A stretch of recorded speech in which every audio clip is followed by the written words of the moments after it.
मध्य प्रदेश के CM doctor Mohan Yadav ने कुछ महीने पहले अपने पिता को खोया, लेकिन वो तत्काल पारिवारिक जिम्मेदारियों को पूरा करके राजघाट में जुट गए और जनता के बीच में पहुंचे। 6 दिसंबर को एक बार फिर से एक दुखद अवसर आया जब सीएम डॉक्टर मोहन यादव ने अपनी चाची को खोया।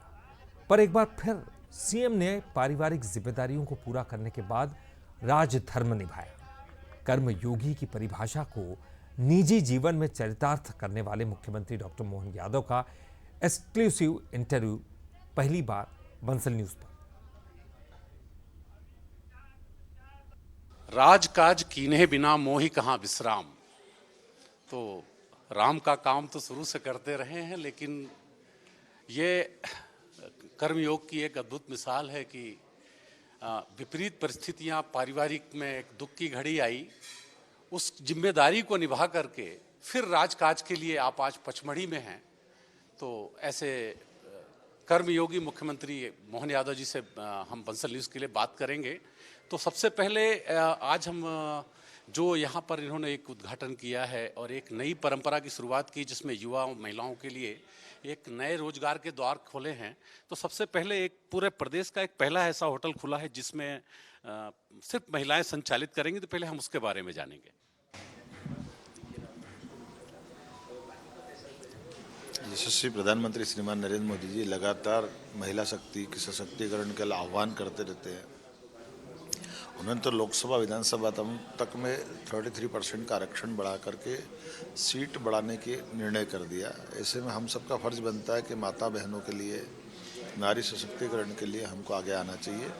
मुझे इस बात की प्रसन्नता है कि हमारी सरकार ने पर्यटन विकास निगम के माध्यम से एक इकाई पूरी होटल का सारा मैनेजमेंट बहनों के हाथ में दिया है, जिसमें मैनेजर, हमारा क्लरिकल स्टाफ, सारे सेफ, अंदर खाना बनाने वाले, वेटर, सिक्योरिटी गार्ड, सब कुछ बहनें ही इसको संचालित करेगी। मैं समझता हूँ कि पूरे देश का पहला संस्थान है और कई लोग इसको फॉलो करेंगे बाद। तो ये तो एक शुरुआत है, तो ये शुरुआत आगे कहाँ जाएगी? क्या रोड मैप है सरकार का? देखिए, हमारा काम है सरकार के द्वारा अपनी व्यवस्थाओं के माध्यम से समाज में कोई आदर्श उत्पन्न करना, और स्वाभाविक रूप से ये इसी प्रकार की व्यवस्थाओं से समाज में सकारात्मक संदेश भी जाता है और लोग प्रेरणा भी पाते हैं। और ये हम केवल यहाँ नहीं कर रहे, हमने जब लाडली बहना योजना चालू की है या बहनों के लिए हमारे सभी त्यौहार, हमने पूरे अगर रक्षाबंधन करवाया है, मकर संक्रांति आने वाला है, नारी सशक्तिकरण के 4-5 दिन का पूरा त्यौहार हम मना रहे हैं। तो ये त्यौहार, ये सारी संस्कृति इसी बात के लिए प्रेरित करती है कि हमारे मातृसत्ता का संस्कार है और मातृसत्ता आधारित व्यवस्थाओं को बहुत जल्दी समाज एक्सेप्ट करता है। हमको केवल आगे बढ़कर एक बार उसका आकार साकार देने की ज़रूरत है। समाज सहज स्वीकार करता है। तो जब मातृसत्ता की बात होती है तो जो नारी सुरक्षा के मुद्दे को लेकर के भी आप बहुत चिंतित रहे हैं, तो उसको लेकर के क्या रोड मैप है? हमारी 6 कलेक्टर महिलाएं हैं हमारे यहाँ, ये बड़ी बात है। और कई हमारे आईजी डीआईजी तक के पद बहनों को दिया हमने। मैदान में एसपी की व्यवस्था बनाई है। इसका मतलब ये कि हम अपनी बहनों पे विश्वास भी करते हैं और उनको ताकत भी देते हैं और समाज में इस तरह से आदर्श भी देते हैं।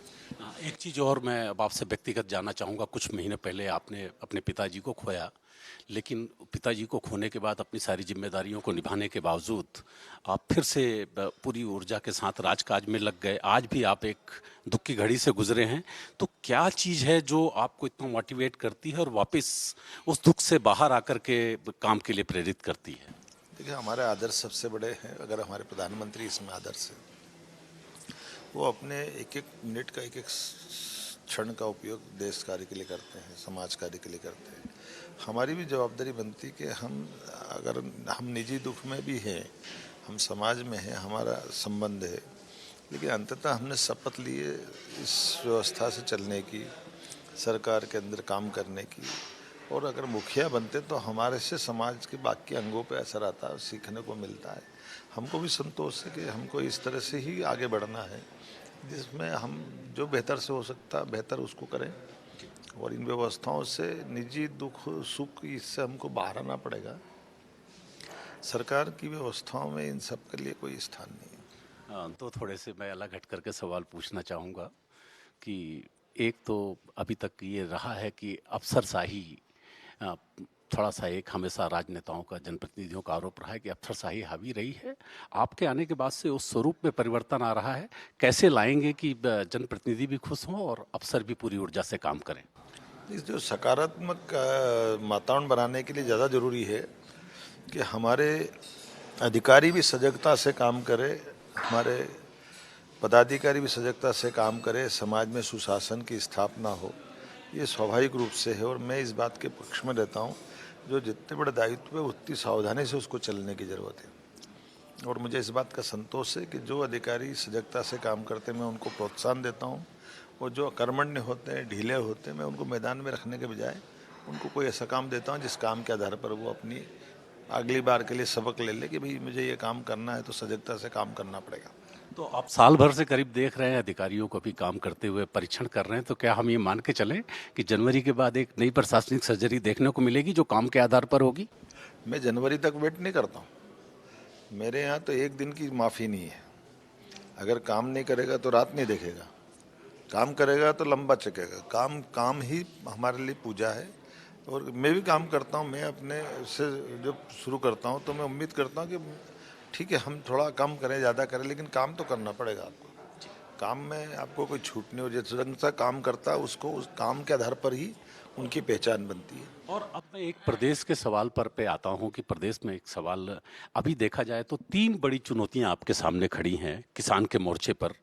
एक तो खाद है, दूसरा बिजली की व्यवस्था है, और तीसरा मतलब साथ में पानी और इन सब चीज़ों की व्यवस्था है। तो दोनों तीनों मोर्चों पर जो उपार्जन है धान का, तो तीनों बड़े खर्चे हैं, और इससे निपटने के लिए क्या व्यवस्थाएं हैं? विपक्ष के आरोपों पर आप क्या कहेंगे? देखिए हमारे सरकार के 4 पिलर्स हैं: किसान, महिला, युवा और गरीब। हम इन चारों क्षेत्रों में बराबरी से काम कर रहे हैं। आपने कहा किसानों की दृष्टि से, तो किसानों के लिए खाद भी जितना last year DAP, NPK, urea इत्यादि लगना था उतना हमारे मार्केट में उपलब्ध भी है। और जहां इसमें कोई कालाबाजारी हो रही है उस पर हम कार्रवाई भी कर रहे हैं। जहां कोई अव्यवस्था होती है उस पर भी हम ध्यान दे रहे हैं, उस सुव्यवस्था पे लगे हुए हैं। बिजली, पानी ये तो उपलब्ध हमारे पास है ही, लेकिन हम आगे जाकर के इसमें भी बड़े काम करने वाले हैं। और ये जैसी सरप्लस बिजली हमारे अपने मध्य प्रदेश में मिल रही है, हम चाह रहे हैं किसानों के लिए और क्या बेहतर से बेहतर कर सकते हैं। जैसे किसानों की फसल के आधार पर आय की आमदनी तो बड़ी है, और किसानों के लिए आज की स्थिति है कि उनके आधार पर प्रदेश का कृषि उत्पादन दर की अधिकतम स्थिति पे हम पहुंच गए जहां तक पहुंचना चाहिए था। लेकिन अभी पशुपालन के माध्यम से दूध उत्पादन पे काफ़ी गुंजाइश है। इसे में हम अपने किसानों की आय बढ़ाने के लिए पशुपालन को प्रोत्साहन दिला करके दूध की उपलब्धता बढ़े, उस दिशा में हमने नेशनल डेयरी डेवलपमेंट बोर्ड से एमओयू भी किया है। और हम कोशिश कर रहे हैं कि वो अपना जो 9% की हमारी कंट्रीब्यूशन देश के अंदर है इसको 20% तक ले जाएं। इसलिए हमने कहा कि आने वाले समय में पशुपालन को भी प्रोत्साहन देंगे, दूध उत्पादन को भी प्रोत्साहन देंगे, दूध पे बोनस भी देंगे। ये बहुत बड़ी बात है कि दूध पे बोनस देने की बात की जा रही है। मैं और एक चीज़ पे आऊँगा कि चूंकि हम लगातार एक इन्वेस्टर समिट कर रहे हैं, आप प्रदेश में, देश में तो घूमते हैं, इस बीच में समय निकाल करके इन्वेस्टमेंट के लिए आप बाहर के देशों को अभी रुख कर रहे हैं। तो अभी हाल ही में आपने जर्मनी, यूके का दौरा करा है, तो हम जानना चाहेंगे कि वहाँ से क्या ठोस कंक्रीट निकल के आया है? देखिए हमारे लिए जब हम अपने प्रदेश में रोजगार की बात करेंगे, युवा, महिला, किसान सभी के लिए काम की बात करेंगे, तो आर्थिक रूप से आगे बढ़ने के लिए हमारे सभी प्रकार की क्षमता वाले युवाओं के लिए रोजगार के अवसर उपलब्ध कराने की हमारे कुछ चैलेंज है। और हम इस मामले में आगे बढ़े हुए हैं कि हम सभी सेक्टर में, आईटी का सेक्टर हो, एजुकेशन का सेक्टर हो, हेल्थ का सेक्टर हो, विभिन्न प्रकार के औद्योगिकरण हो, उद्योग भी, हैवी इंडस्ट्री हो, एमएसएमई हो, लाइट टाइप की इंडस्ट्री हो, कुटीर उद्योग हो, सभी प्रकार के उद्योग जो अपने राज्य वाले हों, देश वाले हों या अंतर्राष्ट्रीय हो, हर एक तरह से हम लोगों को प्रोत्साहन कर रहे हैं। और मुझे इस बात का संतोष है कि हमारे हर संभाग केंद्र पर हम जब इसको नीचे तक बात करने के जा रहे हैं तो उसका रिस्पांस भी बहुत अच्छा है और उसका रिजल्ट भी बहुत अच्छा आएगा। तो प्रदेश में जिस लेवल पे आप इन्वेस्टमेंट की बात कर रहे हैं, जिस लेवल से इन्वेस्टमेंट लाने की बात कर रहे हैं, तो क्या उस लेवल का इंफ्रास्ट्रक्चर आपके यहाँ उपलब्ध है या करवा पाएंगे? बिल्कुल है। आप अंदाज लगा लो, नर्मदापुरम में जब हमने अपने इंडस्ट्री कॉन्क्लेव रखने की बात कही, तब हमारे पास 250 हेक्टेयर ज़मीन का लैंड बैंक था। जब हमने बात करी, नीचे बात पहुंची कि लगा कि 250 के कम पड़ रहा है, तो 500 हेक्टेयर पे गए। लेकिन मुझे पिछली कैबिनेट याद है कि हमको 500 हेक्टेयर भी कम पड़ रहा, तो 1000 हेक्टेयर का लैंड बैंक हम दे रहे हैं। अब आप अंदाज लगाइए कि नर्मदापुरम जैसे स्थान पर भी अगर ये रिस्पांस मिल रहा है, कल अपनी आंखों से देखेगा, कल जिस जंग का रिस्पांस मिलेगा वो बताएगा अपने आप में कि नर्मदापुरम अब कहाँ जाने वाला है। और यही चीज़ें वो सकारात्मक दृष्टिकोण है जिसके भरोसे से हमारी पार्टी हमेशा जनता के दिलों पर राज करती है और माननीय मोदी जी का सम्मान करती है। मोदी जी के नेतृत्व में भारतीय जनता पार्टी की सरकारें जहाँ भी काम कर रही है उनके लिए यही लाइन है। और मुझे संतोष है, हमारे राज्य में औद्योगिक निवेश की दृष्टि से हम पूरी ताकत से लगे हुए हैं। और इसके बाद केवल एक शहडोल संभाग हमारा बचेगा जहाँ पर हमने अपनी इंडस्ट्री कॉन्क्लेव करना है। बाकी सभी संभाग केंद्रों पर हमारी ये मीटिंग हो चुकी है और आने वाले समय में फरवरी में हमारी इन्वेस्टर ग्लोबल इन्वेस्टर होगी। उस ग्लोबल के बाद में फिर हम जिला केंद्रों के अंदर भी जहाँ जहाँ ऐसी संभावना रहेगी, जिले तक जाने की भी योजना है? तो है ही, जिले से नीचे जाने तहसील तक जाएंगे। हमारे लिए उद्योग धंधा काम व्यवस्था जहाँ भी निवेश की संभावना होगी, जहाँ भी रोजगार की गुंजाइश है, सब दूर तो रोजगार। ये जो लगातार इन्वेस्टर समिट है, तो क्या यह इस बात का भी जवाब है कि जो आपके ऊपर कई बार उज्जैन के प्रति ज्यादा पक्षपाती होने के आरोप लगते हैं? काहे के लिए लगते बताओ ना। अब हम तो मैं कहाँ रात रुका हूँ, मैं नर्मदापुरम में रुका हूँ। तो नर्मदापुरम में अगर मैं काम कर रहा हूँ तो मुझे कोई तकलीफ क्या हो सकती है। अगर मैं जबलपुर कर रहा हूँ, ग्वालियर कर रहा हूँ, रीवा कर रहा हूँ, सागर जैसी जगह पे हम इंडस्ट्री कॉन्क्लेव, पूरा प्रदेश हमारा है, उसमें कोई भेदभाव नहीं है। अब मैं लास्ट में सिर्फ आपसे प्रदेश के लिए कि जाति धर्म राजनीतिक दलों से उठ करके प्रदेश के लिए क्या आप संदेश देंगे, वो एक संदेश।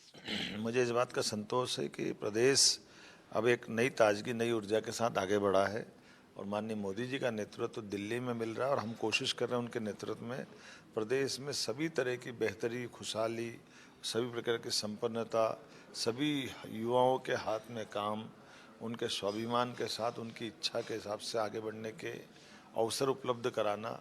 क्या किसान, क्या मजदूर, क्या युवा, क्या गरीब, सभी के लिए समान अवसर उपलब्ध कराते हुए सबको साथ में लेकर आगे बढ़ने के लिए हम सब सरकार के साथ आह्वान कर रहे हैं और जनता भी इसको अप्रिशिएट कर रही है। मुझे इस बात का संतोष है। तो ये थे कर्म को व्यवहार रूप में साधने वाले हमारे आज के कर्मयोगी माननीय यशस्वी मुख्यमंत्री मोहन यादव जी। बंसल न्यूज़ से बात करने के लिए आपका बहुत बहुत शुक्रिया। कैमरामैन पुरुषोत्तम के साथ बंसल न्यूज़ के लिए सुनील सिंह बघेल। और चलिए